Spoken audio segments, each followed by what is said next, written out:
আসসালামু আলাইকুম, this is Mohammad Mashrafe বিন ইউনুস। তো লাস্ট ভিডিওতে আমি বলছিলাম আজকে আমি আপনাদের কেমনে বক্সিং এর দাঁড়ায় সেটা শিখাবো। লাস্ট ভিডিও না দেখে থাকেন, এখানে আসবে, you can click it and দেখে আসতে পারেন। সো ছোটবেলায় তো জন্মের পরের থেকে খাড়া হওয়া শিখছেন, কীভাবে দাঁড়ায় থাকে তাও শিখছেন। তো আজকে আমরা নতুন করে বক্সিংয়েও দাঁড়া হওয়া শেখা লাগে। বক্সিংয়েও দাঁড়া হওয়ার কিছু বেসিক ক্রাইটেরিয়া আছে, বেসিক কিছু রুলস আছে।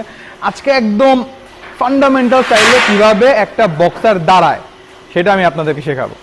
সো এত পক না করে লেটস স্টার্ট দ্য ভিডিও, ঠিক না শুভ? হ্যাঁ, সো হচ্ছে বক্সিংয়ের দুইটা ব্যাপার আছে। এখন আপনাকে যদি মনে করেন কেউ মারতে আসছে, ঘুষি মারতে আসছে, আপনি ইন্টেনশনালি, মানে আপনার হাতের শক্তি বেশি কোন হাতে, যদি আপনার ডান হাত হয় তাহলে আপনি অর্থোডক্স বক্সার, যদি আপনার বাম হাত হয় তাহলে আপনি সাউথ প বক্সার। আপনার যদি ডান হাতে মনে করেন কেউ আসছে ঘুষি মেরা ফাটায় ফেলবেন, তাহলে আপনার ডান হাতে পাওয়ার বেশি, ডান হাত আপনার মেন অস্ত্র, আপনার ডান হাত আপনার অর্থোডক্স বক্সার। আর সেম জিনিস হচ্ছে আপনার লেফট হ্যান্ডে কাজ করে, ভাইস ভার্সা, আপনি হচ্ছেন সাউথ প বক্সার। তো পৃথিবীতে ম্যাক্সিমাম 90 to 80% বক্সারই হয় অর্থোডক্স, তাদের ডান হাতে পাওয়ার থাকে। কিছু কিছু মানুষ থাকে যারা একটু ডিফারেন্স, এটার ক্রাইটেরিয়া খুবই কম, ওই 100-তে 2 জন বা 10-এ 2 জন, তারা হচ্ছে সাউথ প বক্সার, তাদের বাম হাতে শক্তি থাকে। So how do you stand in boxing? আপনার ডান হাতে পাওয়ার থাকলে আপনি অর্থোডক্স, আপনার লেফট হাতে পাওয়ার থাকলে আপনার সাউথ প। আপনার যদি ডান হাতে পাওয়ার থাকে আপনার ডান পা পিছে যাবে, আপনার যদি বাম হাতে পাওয়ার থাকে আপনার বাম পা পিছে যাবে, ঠিক আছে? সো একটা জিনিস খেয়াল করেন, আমি যদি সোজা হয়ে থাকি, হ্যাঁ আমি শক্ত দাঁড়াইতে পারতেছি, কিন্তু কেউ যদি আমাকে ধাক্কা দেয় আমি কিন্তু এটা ব্যালেন্স পাবো না, আমি পড়ে যাবো। কিন্তু বক্সিং এ কিন্তু আপনার শক্ত দাঁড়াইতে হয়, পাঞ্চ করতে হয়, ঘুষি মারতে হয়, একটা স্টেবল বেস লাগে। সো এইভাবে দাঁড়ানো যাচ্ছে না বক্সিং এ, কারণ দাঁড়ালে লাভও হবে না, লড়তে পারবেন না। সো এতে কি করতে হবে? আপনার প্রথমে আপনার পা, যদি আপনার রাইট হ্যান্ডেড হন, অর্থোডক্স হন, তাহলে ডান পা পেছনে যাবে। আর যদি লেফট হ্যান্ডেড হন তাহলে আপনার ভাইস ভার্সা, লেফট পা পেছনে যাবে, ডান পা সামনে থাকবে। সো আমি একটু অর্থোডক্সটা দেখাই, কারণ এইটাই ম্যাক্সিমাম বক্সার বা ম্যাক্সিমাম মানুষের এই স্ট্যান্সটাই আসে। তো সেম, আপনার ডান হাতে পাওয়ার বেশি, তো আপনি পা দুইটা সমান করে শোল্ডার উইথ অ্যাপার্ট, মানে শোল্ডারের সাইড দিয়ে একটা ব্যালেন্স পজিশনে দাঁড়াইছেন। তো এখন ডান হাত পিছে, আপনার ডান হাতে পাওয়ার, আপনার অর্থোডক্স বক্সার। তো আপনার ডান পাটা একটা বেসিক ভাবে, মানে এটার কোনো ফিক্স মেজারমেন্ট নাই, আপনার বডি ওয়েট, আপনার বডির হাইট, বডি স্ট্রাকচার ওয়াইজ ব্যাপারটা যাবে। তো হচ্ছে আপনি আপনার বডির মতো করে ডান পাটা একটু পিছিয়ে নিলেন, ঠিক আছে? তো এইখানে দুইটা জিনিস মাথায় রাখতে হবে। প্রথম ব্যাপার, আপনার সামনের পাটা একটু প্যারালাল হবে, এখানে একটা অ্যালাইনমেন্ট রাখবেন, আপনার টো থেকে আপনার হিলের একটা লাইন থাকবে, টো টু হিল অ্যালাইনমেন্ট, রাইট? আর আরেকটা জিনিস, আপনার এই মাঝখানে একটা গ্যাপ থাকবে, স্ট্রেইট লাইন, এই লাইন কখনো মিক্স হবে না, কারণ আপনি যদি এরকম হয়ে যান আপনার কিন্তু ব্যালেন্স থাকতে পারবেন না, পড়ে যাবেন। আবার যদি বেশি বড় হয়ে যায় আপনি জায়গা থেকে লড়তে পারবেন না, আটকায় যাবেন। তো এই মাঝখানে একটা জায়গা আপনার বের করতে হবে। সো আপনার এইখানে দাগ থাকবে, হিল টু টো অ্যালাইনমেন্ট থাকবে। তো এটা হচ্ছে আপনার বেসিক দাঁড়াইলেন। এখন আরো অনেক কিছু আছে। তো হচ্ছে আপনি তো শুধু দাঁড়ায় থেকে খেলতে পারবেন না, রাইট? আপনার খেলতে হইলে হচ্ছে গিয়ে আপনার মুভ করতে হবে। তো মুভ করার জন্য একটা বেসিক মেকানিজম হচ্ছে আপনার যে নিজ আছে, মানে আঁঠুটা হালকা বেন্ট লাগবে, স্প্রিং এর মতো, ঠিক আছে? মানে বেশি বেন্ড না, বসে গেলে এখানে অনেকক্ষণ হয়ে যাবে, আবার পুরো স্টিফ না, সোজা হলে লড়তে পারবেন না।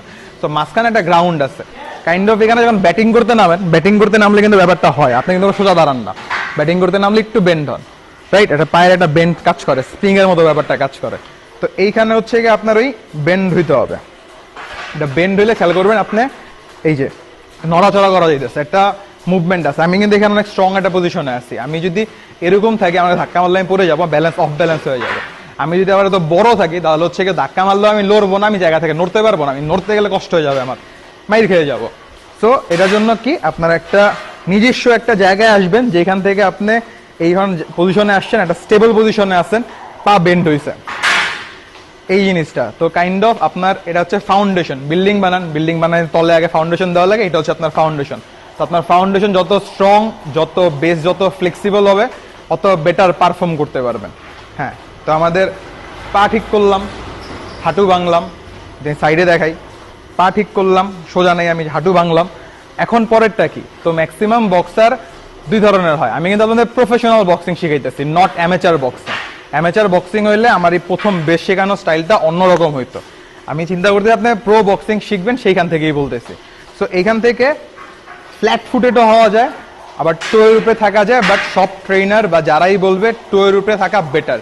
আর আপনি ফ্ল্যাট ফুটেড থাকবে আপনার লড়তে একটু স্টিফ লাগবে, কষ্ট হবে। বাট আপনি যদি জাস্ট দুইটা পা এই জায়গা থেকে উঠায় দেবেন, এই যে আপনার টোয়ের উপরে আছেন এখন, আমার পা ক্যামেরা যদি দেখা যায়, আমার পা কিন্তু মাটি জাস্ট আমি টোয়ের উপরে দাঁড়ায় আছি, আমার হিল কিন্তু মাটিতে টাচ করতেছে না।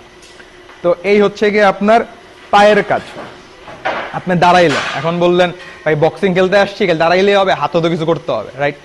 সো হাত বা আপার বডি, এখন লোয়ার বডি নিয়ে পক পক করলাম, এখন হচ্ছে আপার বডির ব্যাপারটা। তো আপনার আপার বডি কই থাকবে?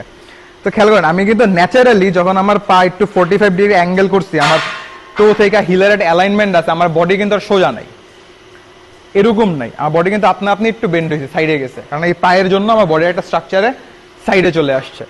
তো অনেক বিগিনারই মিস্টেক করে, এইভাবে থাকার পরে বডি এভাবে সামনে রাখে, সামনে রাখবেন না, বডি একটু পিছিয়ে রাখার চেষ্টা করবেন। সো এখন হাত কই থাকবে আমাদের? এই যে আপনার এলবো, এই দুইটা এলবো পেটের যত সামনে আনা যায়, মানে আপনার নাভি পেটের যত সামনে আনতে পারেন, শুরুর দিকে হবে না, কারণ শুরুর দিকে অনেকের, আর এই জিনিসটা আমাদের ন্যাচারাল না, পেটের যত সামনে আনা যায় সামনে আনবেন। দেন এইখান থেকে আমরা ফিস্ট করি বক্সিংয়ে, এইভাবে না, আমরা ফিস্ট করি জাস্ট এইভাবে, দ্যাটস ইট, এইখানে। দেন জাস্ট ফিস্ট করবেন, আর আপনার নাকে বুদ্ধাঙ্গুল যেখানে আপনার কমফোর্টেবল মনে হয় রাখলেন, এই আপনার ফিস্ট, এই আপনার রাখলেন, জাস্ট এখান থেকে হাতটা উঠাবেন। তো ট্রাই করবেন এই যে আপনার হাতের যে জায়গাটা আছে, এইটা আপনার চিকবোনে লাগবে এইখানে। তো এটা আপনার রাইট হ্যান্ড, এটাকে আমি বলি স্নাইপার রাইফেল। এটা খুব কম ইউজ হবে, বাট যখন ইউজ হবে তখন ডেভিস্টেটিং নকআউট পাঞ্চেস আসবে। আর এইটা হচ্ছে গিয়ে ঠিক গালে লাগাবেন না, গালে থেকে একটু সামনে, ব্যাপারটা হচ্ছে এইখানে, এই বৃদ্ধাঙ্গুল এটা মাপ নিলেন, ব্যাপারটা এইখানে থাকবে, এইখানে থাকবে। দেন অনেক বক্সারের প্রথম দিকে আপনার ঝামেলা হইতে পারে, হাত দেখেন এখানে রাখতেছেন, এলবো এখানে হয়ে যেতেছে, এখানে করা যাবে না। ব্যাপারটা হাত কোনো চেষ্টা করবেন পিছেরটা লাগায় রাখতে, বডির সাথে সামনেরটা স্ট্রেইট রাখতে। তাহলে এই হচ্ছে অন অ্যাভারেজ আপনার বেসিক বক্সিং স্ট্যান্স। আপনি এইখান থেকে শুরু করবেন। যে কেউ যখন বক্সিং শুরু করে তার বেসিকটা কোচ এইখানেই ধরায় দেয়। এইখানে আমি আসি, আমি কিন্তু একটা স্টেবল পজিশনে আছি, হাঁটা শিখাচ্ছি না, হাঁটা নেক্সট ভিডিওতে। এখন কিন্তু আমি একটা স্টেবল পজিশনে আছি, এখান থেকে আমি দাঁড়াইতে পারতেছি। কেউ যদি আমাকে ধাক্কা দেয় আমি নড়বো না, আমার শক্ত হয়ে আছি, আমি আটকে থাকতে পারবো, পুশ করলেও লড়ার সমস্যা নেই। সাইডে থেকে দেখাই ব্যাপারটা এরকম, রাইট?